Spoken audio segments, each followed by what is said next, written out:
السلام علیکم ویورز، میں ہوں شاکر سولنگی۔ ویورز، حج کے فارم میں سے ختم نبوت کا حلف نامہ نکالنے کا انکشاف سامنے آیا ہے، اور یہ گزشتہ روز قائمہ کمیٹی ہے قومی اسمبلی کی وزارت مذہبی امور کی، اس میں یہ انکشاف ہوا، اور وزارت مذہبی امور کے حکام نے، وزیر نے بھی تسلیم کیا، سیکٹری مذہبی امور نے بھی تسلیم کیا کہ حج کے فارم میں سے ختم نبوت کا جو حلف نامہ ہے وہ نکال دیا گیا تھا، لیکن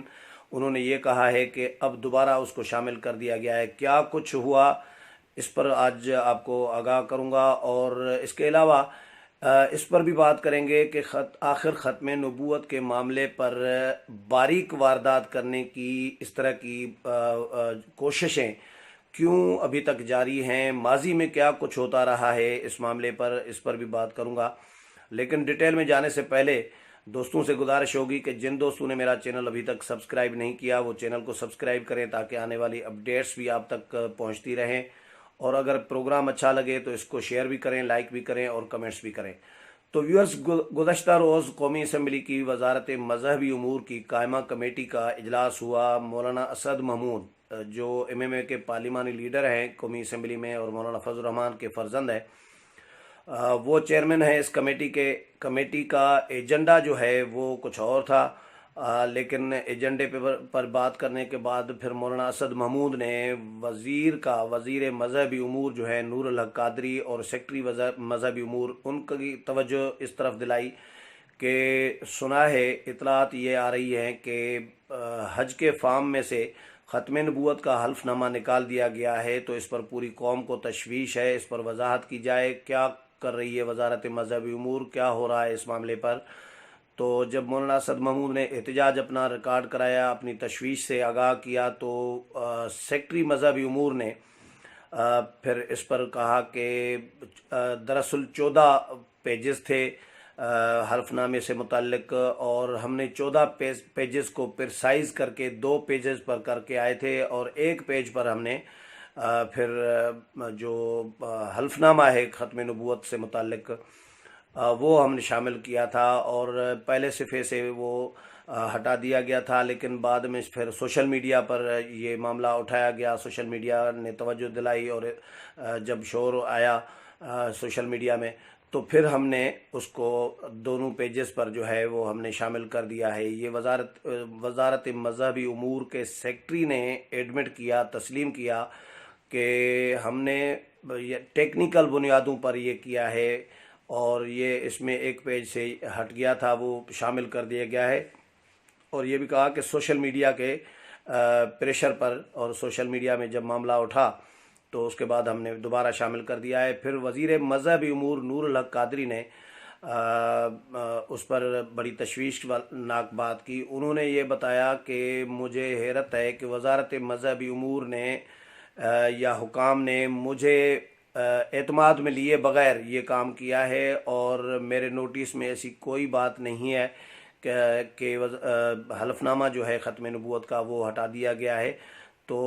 ان کا یہ کہنا تھا کہ میں نے تو ساری زندگی ختم نبوت کی وکالت کی ہے، تو میں جدوجہد کی ہے، تو میں کیسے یہ نکلوا سکتا ہوں؟ تو یہ مجھے ہی یعنی میری وزارت کے حکام نے اندھیرے میں رکھا اور مجھے اعتماد میں نہیں لیا، اس پر ہم کارروائی کریں گے اور انکوائری کریں گے، یہ وغیرہ وغیرہ اس طرح کی باتیں کی ہیں انہوں نے۔ لیکن میرا خیال ہے کہ وزارت مذہبی امور جو کہ حکام جو ہیں کوئی اس طرح کا کوئی اتنا بڑا قدم اگر اٹھانے جا رہے ہوں گے تو وزیر کو اعتماد میں لیے بغیر کیسے اٹھا سکتے ہیں، یہ سوال ہے۔ اگر وزیر کو اعتماد میں لیے بغیر اتنے بڑے فیصلے ہو جاتے ہیں کسی وزارت میں تو اس وزیر کو تو پھر استعفیٰ دے دینا چاہیے۔ اس وزیر کو تو عہدے پر رہنے کا حق نہیں ہے کہ ان کی وزارت میں اتنا بڑا معاملہ ہو، ختم نبوت کا اتنا بڑا سینسیٹیو معاملہ،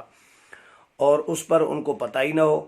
یہ کوئی عام معمولی کو معاملہ تو نہیں تھا جس کا وزیر کو نوٹس میں لیے بغیر کسی نیچے سے ہی کسی افسران نے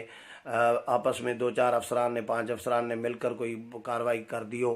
یہ ایسا معاملہ ہو نہیں سکتا۔ مجھے سمجھ میں نہیں آ رہا کہ وزیر کو اعتماد میں لیے بغیر کیسے کیا گیا۔ اگر وزیر کو اعتماد میں لیے بغیر کیا گیا ہے تو یا تو وزیر کو پھر نااہلی کا اعتراف کر کے مستعفی ہو جانا چاہیے، یا ان افسران کے خلاف کارروائی کرنی چاہیے جو اس میں ملوث رہے ہیں۔ تو اس طرح کی بہرحال یہ کل ہوا ہے معاملہ، اور وزارت مذہبی امور نے یہ کہا ہے کہ ہم نے دوبارہ ختم نبوت کے حلف نامے کو شامل کر دیا ہے، اور سیکرٹری مذہبی امور نے کہا کہ ابھی تک 40,000 درخواستیں آئی ہیں حج کے لیے، تو ان تمام کے تمام 40,000 ہی درخواستوں میں ختم نبوت کا جو حلف نامہ ہے وہ شامل ہے، موجود ہے۔ اور ایک اور وزیر نے بات کی کہ دراصل ہم آن لائن ہونے جا رہے ہیں، یعنی حج فارم جو آئندہ فل ہوں گے وہ کمپیوٹر پہ بیٹھ کے ویب سائٹ پہ آن لائن فارم فل ہوں گے، اس طرف جا رہے ہیں۔ تو اس میں کہیں ٹیکنیکلی بنیادوں پر کہیں ہوا ہے اس طرح کا جس کی وجہ سے یہ ہٹ گیا تھا، لیکن اب انہوں نے یقین دلایا ہے کہ ان میں شامل کر دیا گیا ہے دوبارہ، اور تمام کے تمام جو درخواستیں ہیں ان میں بھی شامل ہے۔ تو یہ بہرحال حیرت کی بات ہے کہ اتنی بڑی واردات کرنے کی ایک مرتبہ پھر کوشش ہوئی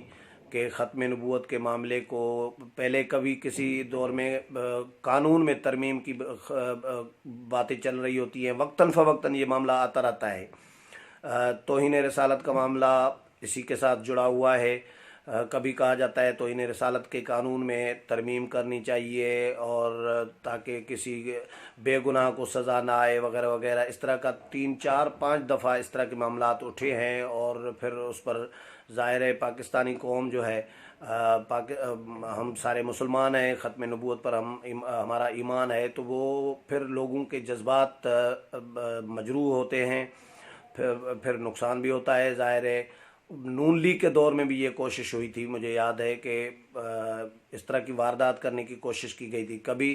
مذہب کا کھانا نکال دیا جاتا ہے پاسپورٹ سے، آئی ڈی کارڈ سے، تو کبھی ختم نبوت کا جو حلف نامہ ہے وہ نکالنے کی کوشش کی جاتی ہے، کبھی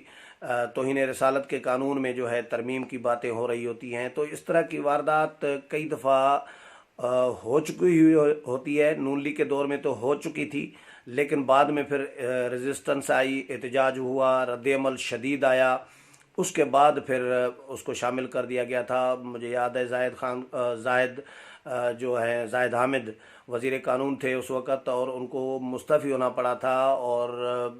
پھر راجہ ظفر الحق کی سربراہی میں ایک کمیٹی بھی قائم کی گئی تھی نون لیگ کی طرف سے، لیکن کمیٹی نے کیا رپورٹ دی، کمیٹی کی رپورٹ بھی اسی طرح یہ حمود الرحمان کمیشن کی طرح وہ چھپا دی گئی۔ راجہ ظفر الحق نے گپ شپ میں تو ہمیں بتا دیا تھا کہ کمیٹی کی رپورٹ میں انہوں نے کیا سفارش کی ہے، کس کو ذمہ دار ٹھہرایا ہے، اور وہ ساری چیزیں ہم نے تو چھاپ دی تھی، لیکن جو رپورٹ راجہ ظفر الحق نے میاں نواز شریف کو دی تھی اس وقت، وہ جوں کہ توں رپورٹ ہمارے سامنے نہیں آئی تھی۔ تو وہ ظاہر ہے پھر اس میں بھی کون ملوث تھا، چلے زاہد حامد، میں یہ نہیں کہہ رہا، یا ہم یہ نہیں کہتے کہ کسی پر الزام لگائے کہ فلاں وزیر ملوث تھا یا فلاں وزیر ملوث تھا۔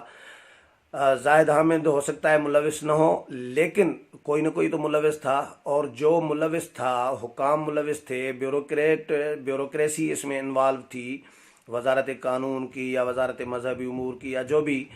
تو ان کے خلاف کیوں کارروائی نہیں ہوئی؟ ان کو سامنے چلو نہ لایا جائے، اگر تو کارروائی تو کی جائے، لیکن کوئی کارروائی نظر نہیں آئی، ان کو سامنے نہیں لایا جاتا، اور لیکن پریشر کہیں نہ کہیں سے تو ہے۔ یہ تو بات طے ہے کہ اتنا بڑا پریشر کوئی شاید ہے جو وزیر کہتا ہے مجھے اعتماد بھی نہیں لیا گیا، کہ وزیر سے پوچھنے کی بھی ضرورت نہیں پڑتی، اور اوپر سے یا نیچے سے جو ہے وہ کام کر دیا جاتا ہے، واردات ڈالنے کی کوشش کی جا رہی ہوتی ہے۔ یہ تو چلیں، جب سوشل میڈیا میں معاملہ آ جاتا ہے یا میڈیا میں آ جاتا ہے، اس کے بعد ریزسٹنس ہوتی ہے، احتجاج ہوتا ہے جو ہے مذہبی جماعتوں کی طرف سے، تو اس کے رد عمل کے طور پر تو حکومت پیچھے ہٹ جاتی ہے، بیک فٹ پہ چلی جاتی ہے، لیکن کوشش مسلسل کی جا رہی ہے کہ ختم نبوت کے قانون میں، توہین رسالت کے قانون میں یا ان میں ترمیم بھی ہو، اور جو مذہب کا کھانا ہے یا ختم نبوت کا حلف نامہ ہے اس کو نکالنے کی کوشش کی جا رہی ہے کہ یہ جاری رکھی جائے، تاکہ کہیں جب دیکھا جائے گا مجھے ایسا لگ رہا ہے کہ جب دیکھا جائے گا کہ یہ واردات ہم نے ڈال دی اور کوئی رد عمل نہیں آیا، خاموشی ہو گئی یا اس طرح کا، تو پھر یہ سمجھا جا رہا ہوگا کہ یہ شاید کام ہو جائے گا، جو مقصد جو ٹارگیٹ ہے ان کا وہ پورا اسی طرح ہی ہوگا۔ تو یہ اسی لیے شاید یہ مسلسل کوشش کی جا رہی ہے۔ تو یہ بہرحال مولانا اسد محمود نے گزشتہ روز یہ معاملہ کمیٹی میں اٹھایا اور وزیر نے اعتراف بھی کیا تھا کہ یہ نکال دیا گیا تھا، ہٹا دیا گیا تھا حلف نامہ، لیکن اب دوبارہ جو ہے وہ شامل کر دیا گیا ہے۔